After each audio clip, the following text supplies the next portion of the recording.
hermanos, confesemos con nuestra boca lo que cree nuestro corazón.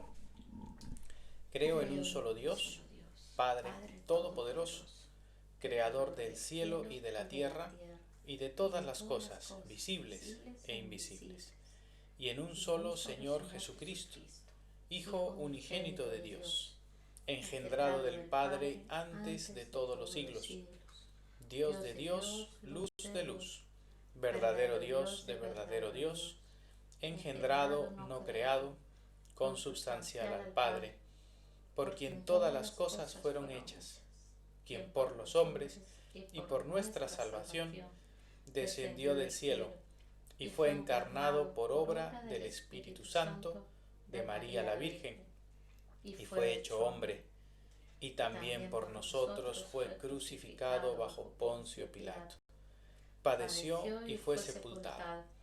Resucitó al tercer día según las Escrituras. Ascendió a los cielos y está sentado a la diestra del Padre. Y vendrá otra vez con gloria a juzgar a los vivos y a los muertos, cuyo reino no tendrá fin. Y creo en el Espíritu Santo, Señor y dador de vida, procedente del Padre y del Hijo, quien con el Padre y el Hijo juntamente es adorado y glorificado, quien habló por los profetas. Y creo en la Iglesia, una, santa, católica y apostólica, y reconozco un bautismo para remisión de pecados, y espero la resurrección de los muertos y la vida en los siglos venideros. Amén. Amén. Tomamos asiento, hermanos.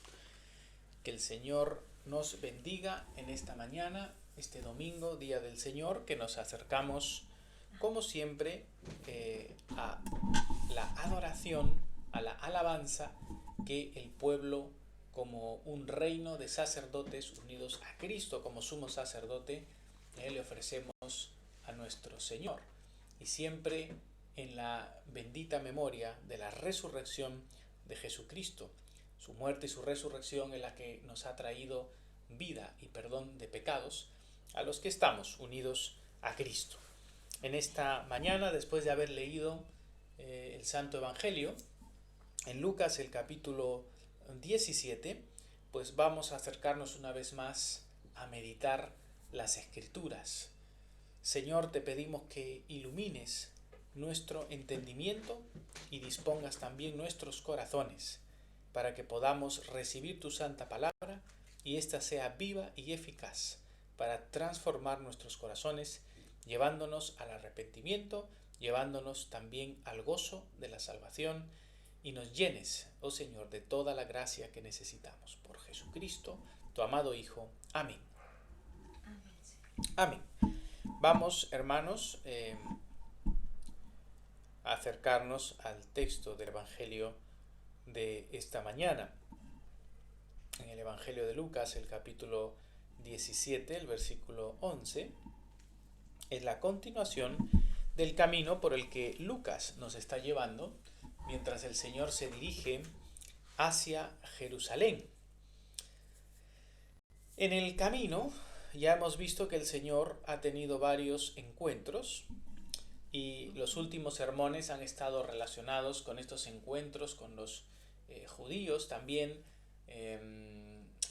donde el Señor está mostrándoles a través de varias parábolas cuáles son los requerimientos que tiene el verdadero discípulo de Cristo, y les está mostrando también su avaricia, ¿no?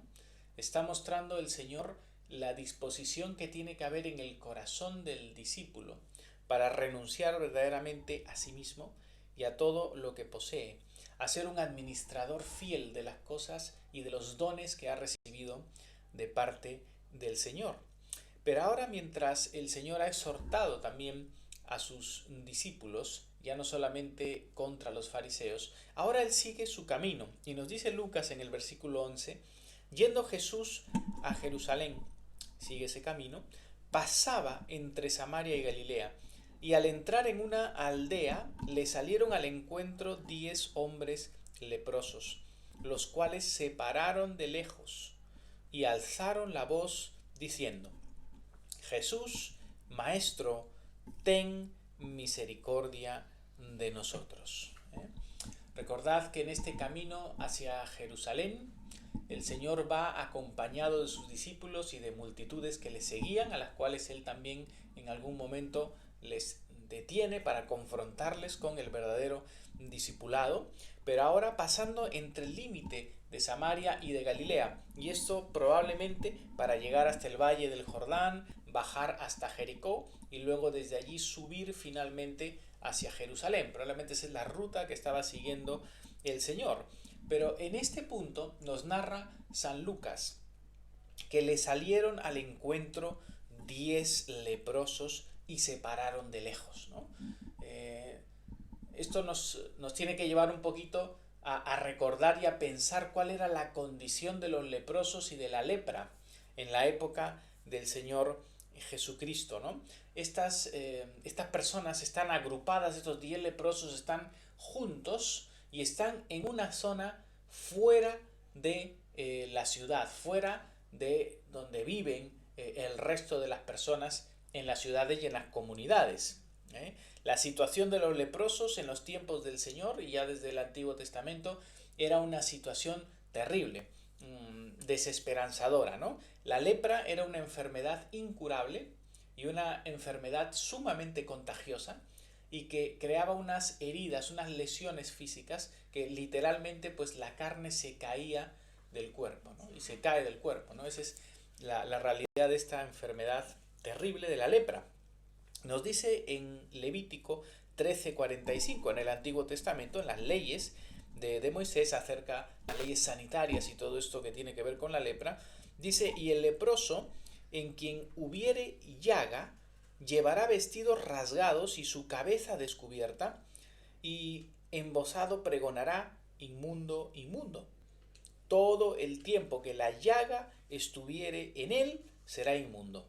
Estará impuro y habitará solo. Fuera del campamento será su morada. Ya desde el Antiguo Testamento el Señor había establecido que los leprosos tenían que vivir fuera del campamento y eran declarados inmundos, ¿no? Es decir, ceremonialmente estaban separados de toda la adoración y el culto y la liturgia debida a Dios. Esta enfermedad de la lepra realmente marcaba una separación entre esa persona, la comunidad, y entre esa persona e incluso el culto a Dios. Por eso es que la lepra ha sido un símbolo del pecado, ¿no? Es decir, de igual forma como la lepra separaba a esa persona de la comunidad y del culto a Dios, de igual forma el pecado es esa lepra espiritual que separa al hombre de Dios y del culto y de la comunión con Dios, y separa también al hombre de su prójimo. Entonces, por esa razón, la lepra espiritual es el pecado. El leproso tenía que vivir fuera del campamento, lejos de las ciudades y de los poblados, y recordemos, esto tiene mucho que ver con el tema de que esta enfermedad era tremendamente contagiosa y podía pues fácilmente destruir toda una comunidad. Entonces, vemos en este caso que nos relata Lucas que estos 10 leprosos están viviendo aislados de los demás, están viviendo fuera de la comunidad, en los límites, por eso entre Samaria y Galilea están viviendo ellos fuera de ese lugar, pero se han agrupado entre ellos para vivir en una especie de comunidad en medio de su miseria y de su enfermedad. Y como vemos en toda esta narrativa, uno de esos leprosos era un samaritano, o por lo menos uno de ellos era un samaritano. ¿Por qué es importante que Lucas mencione esto? Porque, como bien sabemos, la relación entre los judíos y los samaritanos era malísima. Los samaritanos, ¿de dónde provenían los samaritanos, no? Ellos eran una etnia que provenía del reino del norte, después de la división después de Salomón, ¿no? De la división del pueblo entre el norte y el sur. Ellos provenían del reino del norte, pero cuando fue llevado por los asirios, cuando fueron llevados a Asiria, ellos después se acomodaron y se mezclaron con los asirios. Entonces, los samaritanos eran realmente los del pueblo del norte que se habían mezclado con los asirios. Entonces eran una raza mixta, por decirlo de alguna manera. Y los judíos fieles, ortodoxos, los que no se habían mezclado, ¿no? Y para ellos esto era algo trascendental, ellos veían a los samaritanos realmente como inmundos y los trataban pues como perros, ¿no? Incluso a veces peor que a los gentiles, ¿no? Les veían a los samaritanos como una raza mixta y que además habían desarrollado ellos su propio culto a Yahvé. Ellos en el monte de Gerizim habían erigido allí un templo, tenían su sacerdocio y celebraban allí también su liturgia y los sacrificios en un culto propio. Entonces los judíos tenían tal rechazo hacia los samaritanos que ni siquiera ellos eran capaces de pisar su territorio, ¿no? Ellos preferían dar la vuelta y hacer un camino mucho más largo en vez de cruzar o atravesar Samaria. Entonces había una separación y una disputa muy grande entre los judíos y los samaritanos. De hecho, cuando el Señor habla con la mujer samaritana en el Evangelio de Juan, ella le dice: ¿cómo es que me pides tú agua a mí, que soy samaritana, si es que los judíos y los samaritanos no tienen trato? Era tal la enemistad que existía que eran incluso incapaces de pedir agua, ¿no? El uno al otro. Por eso es que el Nuevo Testamento nos habla y nos da muchos ejemplos de samaritanos, pero curiosamente samaritanos que recibieron a Cristo. Y Lucas habla mucho de los samaritanos. Ya hemos visto la parábola del buen samaritano que dio el Señor Jesucristo, y ahora vemos esta situación, este encuentro con estos leprosos, dentro de los cuales, repito, uno de ellos es samaritano, ¿no? Y esto también nos hace pensar, en medio de la miseria y en medio de la enfermedad y del sufrimiento, existe esa unidad, incluso a pesar de esa división que había entre samaritanos y entre judíos, ¿no? Y eso nos muestra que muchas veces el dolor y la miseria une a las personas, ¿no? Y es triste, pero a veces en medio de la división de la iglesia que vemos hoy en el mundo, ¿no? Es en los países perseguidos y donde los cristianos están sufriendo más, donde las diferentes comunidades cristianas viven en mayor unidad, ¿no? Entonces muchas veces el dolor y la aflicción lo utiliza Dios para lograr estas cosas, ¿no? Y oremos siempre por la unidad de la iglesia, justamente en medio de estas situaciones que vivimos. Bueno, vamos a ver aquí. El Señor Jesús nunca tuvo una actitud de rechazo y de odio y de, vamos a decirlo así, de aborrecimiento hacia los samaritanos. El Señor Jesús extendió el Evangelio como lo tenía que hacer, primeramente a los judíos, pero también a Samaria y luego a toda la tierra, como fue su mismo encargo a los discípulos en Hechos de los Apóstoles, que ellos serían testigos de él hasta los fines de la tierra, pero empezando por Jerusalén, por Judea, por Samaria y toda la tierra. Ese encargo del Evangelio a todas las naciones, Cristo mismo lo vivió, y en su ministerio él tuvo, como hemos dicho, un buen trato, y él anunció el Evangelio a varios de los judíos, a varios de los samaritanos, y samaritanos como la mujer samaritana y otros recibieron el anuncio del Evangelio, y este mismo hombre que, como veremos aquí, fue sanado por el Señor. Estos 10 leprosos se levantan y desde lejos, porque es lo que tenían que hacer, ellos no podían acercarse a las personas por su enfermedad, desde lejos empiezan a invocar el nombre de Cristo.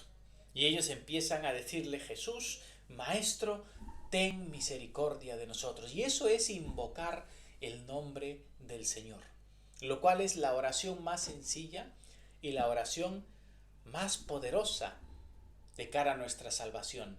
Invocar el nombre del Señor para ser salvo. Y ese tipo de llamada, ese tipo de oración que vemos en estos 10 leprosos, el Evangelio nos la muestra en varios otros casos. Por ejemplo, el mendigo ciego, Bartimeo, y su compañero, en Lucas 18:38, dio voces diciendo: Jesús, Hijo de David, ten misericordia de mí. Está invocando el nombre de Jesucristo para él ser salvo, para que el Señor le oiga, y el Señor oye siempre que le invocamos. Vemos a la mujer cananea también en Mateo 15:22. La mujer cananea le dice: Señor, hijo de David, ten misericordia de mí, mi hija es gravemente atormentada por un demonio. Y esta mujer también recibió la misericordia de Dios cuando ella invocó el nombre de Cristo. Luego vemos el padre de este joven endemoniado. En Mateo 17:15, este padre clama y dice: Señor, ten misericordia de mi hijo, que es lunático y padece muchísimo. Y él está clamando una vez más el nombre de Cristo para la salvación de su hijo. Y esto nos recuerda, hermanos, que esta es la forma, como he dicho, más breve y más perfecta de orar y de pedir la asistencia de nuestro Señor y Salvador. Invocar el santo nombre del Señor trae salvación. El Señor nunca deja de responder cuando invocamos su nombre de corazón. Romanos 10:9 nos dice que si confesares con tu boca que Jesús es el Señor y creyeres en tu corazón que Dios le levantó de los muertos, serás salvo. Porque con el corazón se cree para justicia, pero con la boca se confiesa para salvación. Pues la Escritura dice: todo aquel que creyere o que en él creyere no será avergonzado. Porque no hay diferencia entre judío y griego, pues el mismo que es Señor de todos es rico para con todos los que le invocan. Porque todo aquel que invocare el nombre del Señor será salvo. Fijaos cómo aquí San Pablo claramente relaciona invocar el nombre del Señor, lo cual era una profecía del Antiguo Testamento: el que invoca el nombre del Señor será salvo. Esa profecía del Antiguo Testamento la relaciona directamente con invocar el nombre de Cristo para el perdón de los pecados, para ser salvo. Y esto está unido a que todo aquel que en él creyere no será avergonzado. Para invocar el nombre de Cristo tenemos que creer, obviamente, que Jesús es el Señor y que Él nos puede dar la salvación, el perdón de los pecados, la vida eterna, la sanidad que necesitamos. Entonces, invocar el nombre de Cristo es invocar el nombre de Dios para la salvación. Y esto es lo que estaban haciendo estos 10 leprosos. Ellos estaban allí viviendo en medio de su miseria, sin esperanza, totalmente aislados, rotos de la comunidad y rotos de la comunión con Dios. Y ellos necesitan ser restaurados y ven en Cristo la esperanza, la única esperanza que ellos tienen. Y claman diciendo: Jesús, Maestro, ten misericordia de nosotros. ¿Y cuál fue la respuesta, la reacción del Señor? Como hemos dicho, cada vez que invocamos el nombre del Señor, el Señor atiende nuestras súplicas. Versículo 14. Cuando Él los vio, les dijo: Id, mostraos a los sacerdotes. Y aconteció que mientras iban, fueron limpiados. Fijaos, el Evangelio nos narra brevemente cómo Dios, nuestro Señor Jesucristo, obra este milagro. El Señor ha obrado milagros de sanidad y de liberación de los demonios de diferentes formas en su ministerio. Y a lo largo de los evangelios lo vemos. A veces el Señor solamente con su palabra, solamente con decirlo, los libera y los sana. Expulsa a los demonios, reprende a la enfermedad. Pero a veces también el Señor impone las manos sobre los enfermos, o a veces incluso utiliza un elemento externo como el barro o como la saliva para tocar al enfermo y darle la sanidad. ¿Por qué esta diferencia de operación? No lo sabemos. Es un misterio para nosotros, pero muy probablemente es simplemente para afirmar nuestra fe y enseñarnos cosas a nosotros, porque Jesucristo, siendo Dios, no necesita absolutamente nada para sanar.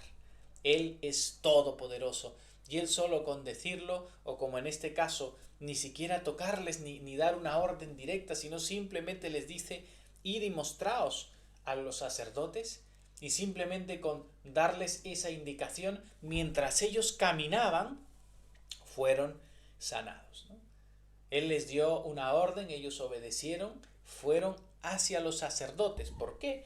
Porque los sacerdotes eran los únicos, como prescribía la ley de Moisés, eran los únicos que podían, primero, valorar y diagnosticar la lepra para considerarlos inmundos y separados, pero luego también eran los únicos que podían restituir a un leproso a la comunión con el pueblo y a la comunión también con Dios en la liturgia cuando veían y comprobaban que había sido sanado.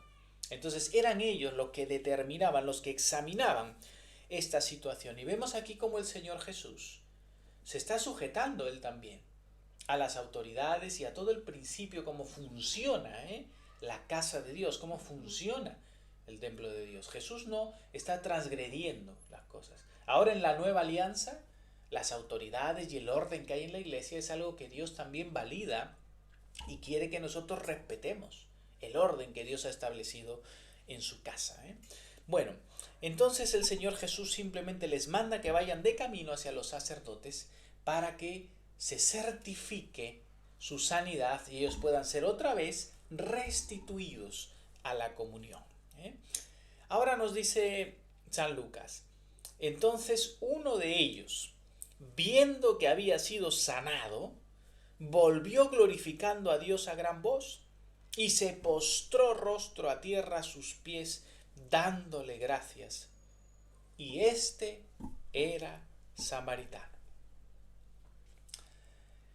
De los 10 que fueron sanados, Lucas nos cuenta que solamente uno de ellos, y curiosamente el samaritano, aquel que era el de la raza mezclada, aquel que era el del culto falso, aquel que supuestamente estaba tan lejos de Dios, ese fue el único que en medio del camino se vio sanado y fue movido inmediatamente por la gratitud a venir otra vez a volverse a Cristo y a venir a sus pies, postrarse a sus pies. Esa expresión griega es como caer de bruces delante de Cristo en alabanza, glorificando a Dios a gran voz con su acción de gracias. Fue el único que lo hizo. Fue el único. Ahora vemos la pregunta del Señor. Versículo 17. Respondiendo Jesús dijo, ¿no son 10 los que fueron limpiados? ¿Y los 9? ¿Dónde están? ¿No hubo quien volviese y diese gloria a Dios, sino este extranjero? Y le dijo, levántate, vete, tu fe te ha salvado. La pregunta del Señor, la reacción del Señor, obviamente tiene un propósito. Una vez más el Señor está mostrando la dureza y la falta de gratitud de muchos de los de su pueblo, que viendo y experimentando su misericordia y su poder, no son capaces de reconocer en Él la divinidad. No son capaces de reconocer el señorío de Cristo y venir y rendirse a sus pies dando gloria a Dios. Ninguno de los judíos volvió. Ninguno de estos 9 volvió.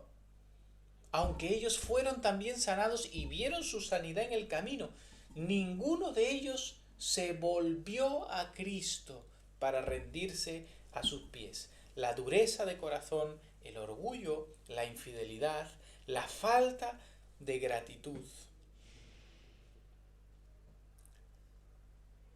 El único que vino otra vez a los pies de Cristo fue el samaritano. Es el único que reconoce a Cristo como el Señor, lleno de gratitud. Y el Señor le dice, levántate, tu fe te ha salvado. Y con esto, hermanos, que nos quede claro a nosotros esto, para ir terminando. 10 vinieron a Cristo, 10 que compartían la misma miseria, la misma enfermedad, la misma desgracia.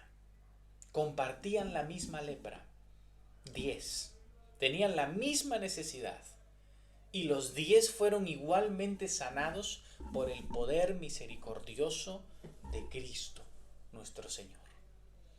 Pero solamente uno volvió lleno de acción de gracias. Solamente uno creyó y vio en Cristo verdaderamente al Salvador. Vio en Él a Dios hecho hombre que vino para salvarnos y se rindió a sus pies. 10 fueron sanados físicamente, pero solamente uno de ellos fue sanado y limpiado espiritualmente. 10 fueron sanados en el cuerpo, pero solo uno creyó verdaderamente en Jesús como el Cristo. Solo uno fue salvado, por eso Jesús le dice a él: levántate, tu fe te ha salvado. 10 sanados en el cuerpo y solo uno que volvió con una fe genuina a los pies de Cristo, lavado por la sangre de Cristo, no solo en el cuerpo, sino también en el alma. Y esto nos deja, hermanos, a todos nosotros una gran enseñanza acerca de nuestra gratitud y nuestra fe con el Señor. Todos compartimos la misma miseria de la lepra del pecado.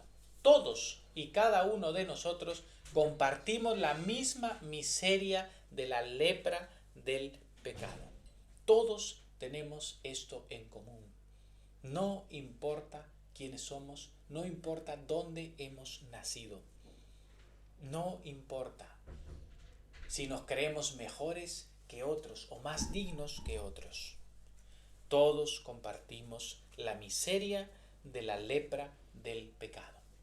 Por esa razón el Evangelio es anunciado a todos los hombres sin distinción. Da igual si algunos se consideran más dignos que otros, todos necesitamos de la gracia de Dios, todos necesitamos del perdón de Dios, todos necesitamos de la obra de Jesucristo para ser salvos. Y el Señor obra misericordia y milagros en la vida de muchas personas, de injustos y de injustos, como dice el mismo Señor Jesucristo. Mi Padre hace salir el sol sobre buenos y malos. Dios es misericordioso con todos. Y nosotros vemos incluso la vida de muchas personas que, incluso llamándose ateos o siendo enemigos de Dios, experimentan la misericordia de Dios en sus vidas. Experimentan incluso milagros, sanidades, muchos milagros de Dios en sus vidas. Y a pesar de eso, sus corazones están llenos de ingratitud. No son capaces de volver a Cristo. Esa figura, esa idea del samaritano que vuelve a Cristo es una figura de la conversión. Es la figura de aquel que, viendo la gracia de Dios, entendiendo y comprendiendo el poder de Cristo, vuelve hacia Él, se da la vuelta y viene a sus pies y se rinde ante Cristo en acción de gracias, y de esa forma da gloria a Dios. Pero por otro lado, la ingratitud de los 9 es la figura de aquellos que han experimentado la gracia y la misericordia de Dios muchas veces en su vida, pero no son capaces de darse la vuelta y venir a los pies de Cristo. No son capaces de rendirse delante de Él en acción de gracias, sino que siguen sus propios caminos. Han experimentado el favor de Dios en algo en sus vidas y, en vez de volverse a Cristo, siguen sus propios caminos, puestos los ojos en ellos mismos. Cuidado, porque mientras más gracia y misericordia de Dios hemos recibido y nos hemos endurecido y hemos seguido nuestros caminos, mayor juicio recibiremos, porque mayor responsabilidad tenemos. Seamos como el samaritano, con vidas llenas de acción de gracias, de humildad, de humillación, que demos la vuelta y vengamos a los pies de Cristo y a sus pies rendidos en acción de gracias en nuestra vida por todo lo que Él ha hecho con nosotros, especialmente el perdón de los pecados y la vida eterna que nos ha dado por su muerte en la cruz y su resurrección. Cree en el Señor Jesucristo y serás salvo. Invoca su nombre para el perdón de tus pecados. Ven a los pies de Cristo y síguele. Que el Señor nos bendiga y nos ayude a seguir sus pisadas con fidelidad. En el nombre del Padre, y del Hijo, y del Espíritu Santo. Amén.